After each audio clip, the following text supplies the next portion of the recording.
But that's not so obvious either, because as I already pointed out, there isn't anything that's more complicated than a human being.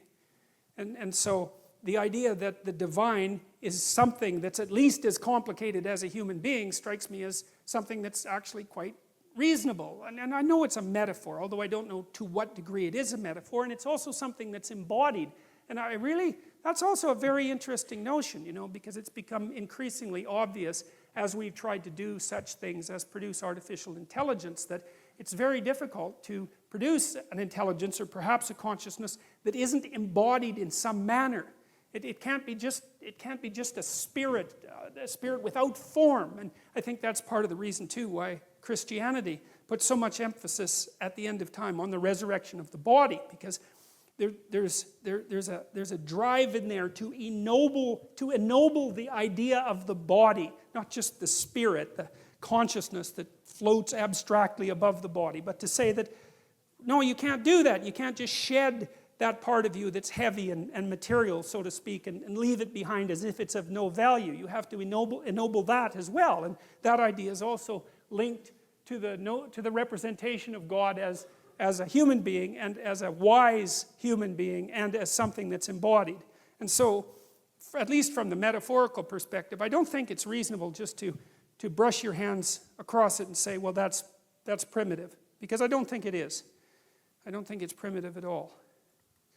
And then God said, let us make man in our image, after our likeness. And it's our because, well, this is part of the priestly story. There's, as I said, a number of sources for the Old Testament.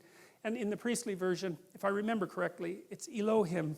That may be wrong. It doesn't matter, but precisely it doesn't matter, because the notion is that the God who's in the background of this story has a kind of plurality of being, right? And it looks like the idea of monotheism arose with great difficulty across time, because there are lots of powers, and the idea that there's a power of powers was something that it wasn't easy for people to figure out, and because what's constant across sources of power? Well, some kind of meta power, but it's hard to figure out what that is, and that's what's being represented by the movement, as far as I can tell, from polytheism to monotheism.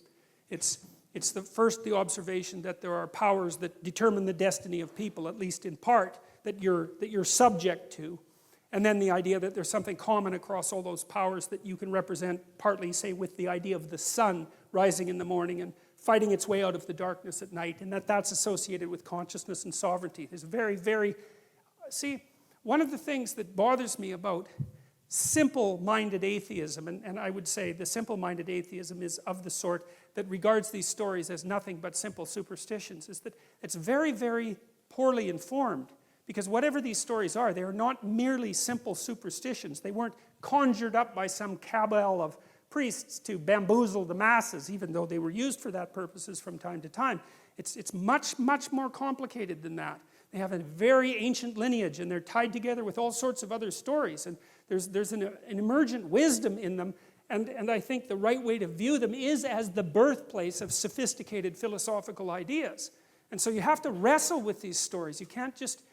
And I said already that I'm going to be as rational as I possibly can in my discussion of these stories, and not refer to anything metaphysical except when that's absolutely necessary, even though I don't want to eliminate the possibility of a metaphysical reality, because I think that's premature. But you have to take the stories seriously if you're going to approach the problem properly. You can't just casually dismiss them. It's not appropriate. And so let us make man in our image. That's a very interesting idea. And like I said, it's not easy to understand how it was that human beings came up with the idea that us lowly creatures were... So with the Mesopotamians, for example, and the Greeks were like this too. Human beings weren't godlike. They were the playthings of the gods, right? They were just... The gods just tortured us for their amusement, love and hatred and anger and all those powerful forces. We were just playthings to the gods. There wasn't anything particularly divine about us. The notion that in some sense we partake of the divine that's a staggering idea, and you don't want to underestimate the difficulty that there was in abstracting that, or the utility of that idea for our current mode of being.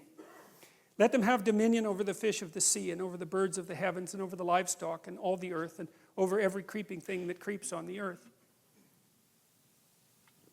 So God created man in his own image. In the image of God, he created him. Male and female, he created them. That's interesting because there is more than one creation story in Genesis, and in this story, males and females are basically created at the same time. Later, Eve is extracted out of Adam, and we'll talk about that, but not here. It's the two sexes are generated simultaneously, and they both carry within them the divine stamp, which is very egalitarian and very appropriate, and I think unbelievably advanced. That's what it looks like to me. And God blessed them. Well, that's a good thing. And God said to them, be fruitful and multiply and fill the earth and subdue it and have dominion over the fish of the sea and over the birds of the heavens and over every living thing that moves on the earth. And there's God creating Adam and Eve, and they're looking pretty happy about the whole thing. And that's Michelangelo's famous Sistine Chapel representation. And there's some cool things about this. I mean, you got to wonder, this is an aside, and I don't know if it's a credible aside, but it's an interesting aside, so that's a form of credible. What the hell is God doing in this thing? You know, I mean, what is this exactly?